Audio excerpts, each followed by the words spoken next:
তো hello guys, কেমন আছো সবাই? তো দুজনই ফুলকো ফুলকো লুচিকে বেরিয়ে পড়লাম ঘুরতে। আমরা এত লেজি গাইস, কি বলবো, বাস আমাদের পাত্তা না দিয়ে ছেড়ে চলে গেল গাইস। কোনো উপায় নেই, শেষে অটো ভাড়া করে আমাদের যেতে হলো।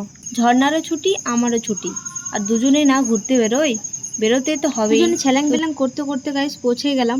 আর জায়গাটা এত সুন্দর ছিল যে দেখার মতো।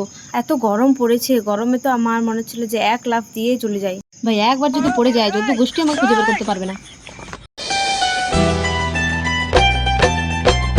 এখানে জন্মের পিছলা, একবার যদি পড়ি তো হাড্ডি বাসলি সব এক হয়ে যাবে। তারপর হাঁটতে হাঁটতে আরেকটা জায়গায় চলে আসলাম গাইস, যেখানে পুরো সমুদ্রের ফিল পাচ্ছিলাম। এখানে একটা পুরোনো চার্চ ছিল, যেটা কিন্তু জলের তলে ছিল, আর এটা পুরো হরর ফিল দিচ্ছিল, পুরো ভুতুরে ভুতুরে ভাব। তো আজকের ভিডিও এ পর্যন্ত গাইস, সবাই সুস্থ থাকো, ভালো থাকো, দেখা হচ্ছে নেক্সট ভিডিওতে। Bye bye.